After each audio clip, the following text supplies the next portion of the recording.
Hello বন্ধুরা, কেমন আছো তোমরা? আশা করি ভালো আছো। চলে এলাম আলপনাস ব্লগ থেকে আর একটা ব্লগ নিয়ে। দেখো, আজকে আমি মোচা এনেছিল, 2-3 দিন হয়ে গেছিলো মোচাটা পড়েছিল, তা ভাবলাম সেই মোচাটাই রান্না করব, সেটাই তোমাদের সঙ্গে একটু শেয়ার করে দিই। তা 2-3 দিন রাখার ফলে এমনি বাজার থেকে কেনা মোচা, তো ওপরেরগুলো একটু কালো কালো হয়ে গেছিলো, সেগুলোকে বাদ দিয়ে দিলাম। দিয়ে আর এই যে মোচা তো জানোই খুব কুঁড়ে কাজ, বসে বসে এই যে একটা একটা করে সব বাছতে হয়। ভেতরের কাঠিটা না ফেললে ওটা শক্ত লাগে, খাওয়া যায় না। কাঠিটা আর ওই গোড়ায় একটা আঁশ মতো থাকে, ওইটা ফেলে দিতে হয়। বিশেষ করে এই ওপর দিকের এই বড় বড় যেগুলো, এগুলো তো ফেলতেই হয়। সেই বসে পড়েছি ওই বাছতে, সেটাই তোমাদেরকে দেখাচ্ছি। আর ওই যে পাশে নুন হলুদ দিয়ে জল রেডি করেই নিয়েছি, কারণ মোচাটা কেটে ওই জলেই দিয়ে সিদ্ধ করতে হবে। আগে ছোটোবেলায় যেন ওই মোচার এইগুলো নিয়ে আমরা জলে ভাসাতাম, নৌকা বানাতাম। এই যে এরমভাবে সব বেছে নিয়েছি, ওই যে ছাড়িয়ে নিয়েছি। আর একদম ভেতরের নরমটা তো আর ছাড়াতে লাগে না, কিন্তু এই ওপরেরগুলো না ফেললে তুমি খেতে পারবে না, পুরো সেই শক্ত কাঠির মতো লাগবে সবজিতে যদি ওগুলো পড়ে।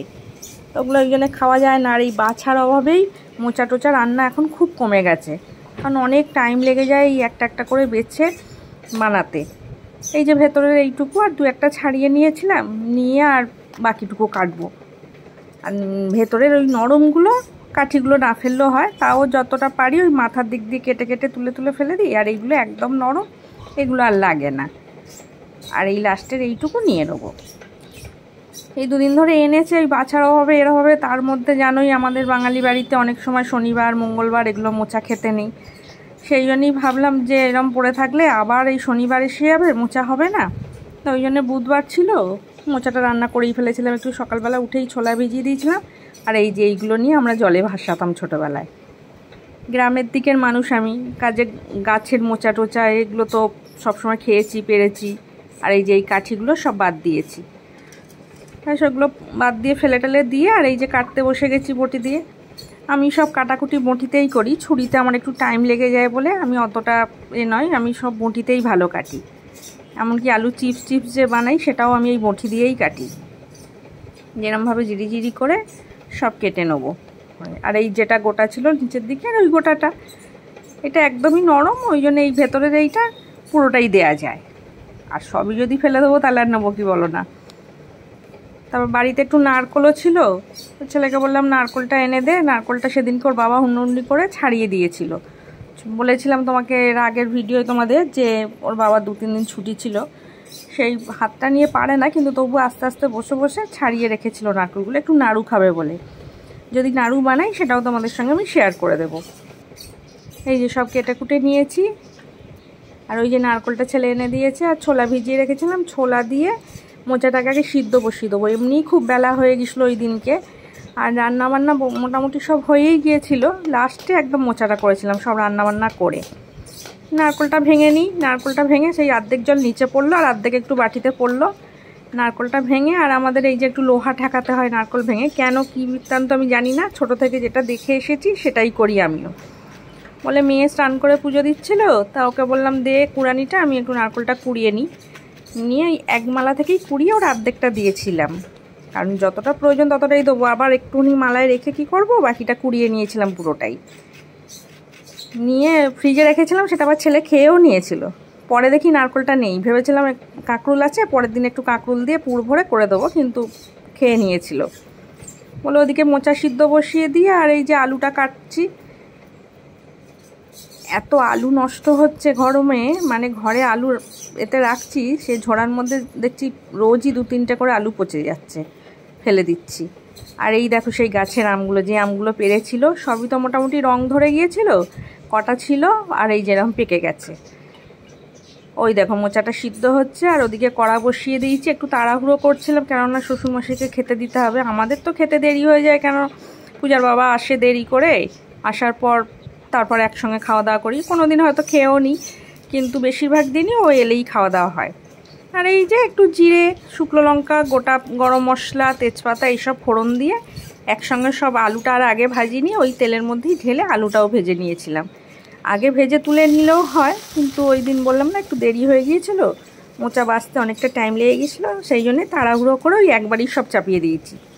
দিয়ে যেহেতু মোচায় নুন দেওয়া রয়েছে, ওই জন্য আলুটা একটু অল্প করেই নুন দিলাম। দিয়ে নেড়ে চেড়ে ঢেকে আলুটাকে একটু ভাজা ভাজা করে নেব।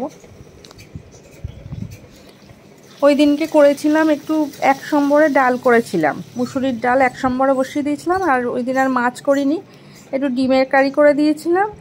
আর কলমি শাক ছিল, কলমি শাক ভাজা করেছিলাম। তো ওই রান্নাগুলো আমি আগে করে নিয়েছিলাম, যে অন্তত দেরি হয়ে গেলে শ্বশুরমশাইকে ওই দিয়ে আমি খেতে দিতে পারবো।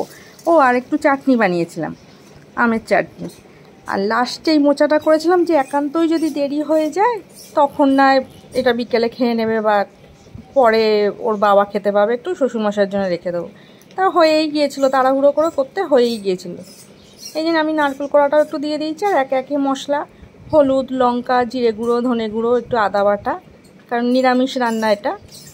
সেই জন্য এইসব মশলাগুলো দিয়ে কষি। আর মোচাটা ওদিকে সিদ্ধ হয়ে গেছিলো, আমি ঢেলে জল ঝরাতে দিয়ে দিয়েছিলাম, কারণ ওই জলটা তো ফেলে দিতে হবে। ছোলাটা ওই জন্য সিদ্ধ করে নিয়েছি, কেননা ছোলাটা নাহলে সিদ্ধ হবে না। ওই জন্য আমি মোচার সঙ্গেই ছোলাটা দিয়ে দিই। ওই যে দেখো ঝুড়িতে ঢেলে রেখেছিলাম, সব দিয়ে দিলাম এর মধ্যে। দিয়ে নেড়ে চেড়ে একটু জল দেবো, কেন আলু টালুগুলো সিদ্ধ হবে, ওর সঙ্গে সব কিছু মশলাপাতিগুলো মিশবে। দিয়ে রান্নাবান্না করে, তবে একটা সুবিধা হয় কি, এখন বেশিরভাগ দিনই মেয়ের স্নান টান করে ও ঘর দুয়ারগুলো মুছে মাছে পরিষ্কার করে পুজোটা দিয়ে দেয়। বলে মা তুমি এদিকে করো, আমি ওদিকে। কিন্তু ফুলও তুলবে না, কেননা বাগানে মশা কামড়ায়, ও ফুল তুলতে যাবে না। ফুলটা আমি সকালবেলায় জামা কাপড় ছেড়ে ফুলটা তুলে রাখি, তার কাজে সুবিধা হয়। আর সন্ধ্যা বাতি দেওয়ার সময় ডালা ফালাগুলো নামানো থাকে, ওইগুলোও সুবিধা হয়। ও স্নান টান করে পুজোটা দিয়ে দেয়। তাই কালকে পুজোও দেওয়া হয়ে গেছিলো। দিয়ে বললো মা আমি তাহলে দাদুকে খেতে দিয়ে দেবো। আমি খেতে দিবি, দাঁড়া, এই তো হয়ে এসছে, আর একটুখানি হবে, হলে খেতে দিয়ে দিবি। সে এই জন্যে মানে এদেরকে রেখে যে আমি কোথাও বেরোতেও পারি না। একটু কবে থেকে মায়ের কাছে যাব করছি জানো, সেটাও যেতে পারছি না। তাও মেয়ে বলেছে মা তুমি ঘুরে এসো। তো আমি ওকে বললাম যাবো, দাঁড়া লোকনাথ পুজোটা হয়ে যাক, কারণ 2 তারিখে লোকনাথ পুজো আছে, বাড়িতে ঠাকুর আছে, একটু তো দিতে হবে। আমি দিয়ে টিয়ে তারপর যাবো। গিয়ে আর এতটা দূর যে গিয়েই আসবো অসম্ভব, মানে এখন তার শরীরে সেই জোর নেই। ওই জন্য আর পারি না। 2 দিন মায়ের কাছে থাকবো, মেয়ে এদিকটা সামলে নেবে, নিয়ে 2 দিন থেকে তারপর আসবো। অনেক দিন ধরে মনটা বড় টানছে মায়ের জন্য, একটু মাকে দেখার জন্যে জানো। ওই জন্যই ভাবছি যাব। দেখো তোমাদের সঙ্গে কথা বলতে বলতে আমার মোচাও রান্না হয়ে গেছে। একটু ঘি লাস্টে ছড়িয়ে দিলাম। আর গোটা গরম মশলা দিয়েছিলাম। আমাদের গরম মশলাটা কেউ বেশি খেতে চায় না, ওর বাবাও খায় না, ছেলেও খেতে চায় না। সেই জন্য ফোড়নেই একটু যা গোটা দিয়েছি। তোমরা যদি কোনো সময় এইরকম রেসিপি বানাও, তোমরা একটু নামানোর আগেও গরম মশলা দিও, তাতে ভালো লাগবে খেতে। আমাদের খায় না বলে আর ওটা দিলাম না। এই যে রেডি হয়ে গেছে, এবার খেতে দেবো। দেখো শ্বশুরমশাই খেতেও দিয়ে দিয়েছি। প্লিজ আমার চ্যানেলটা যদি তোমাদের ভালো লাগে একটু সাবস্ক্রাইব করে পাশের বেলটা প্রেস করে দিও, একটু লাইক করো, কমেন্টে জানিও কিরম কী লাগছে, একটু শেয়ার করে দিও। আবার দেখা হবে অন্য কোনো ভিডিওয়। আজকের মতো আসলাম, সবাই ভালো থেকো, সুস্থ থেকো, আসলাম, টাটা।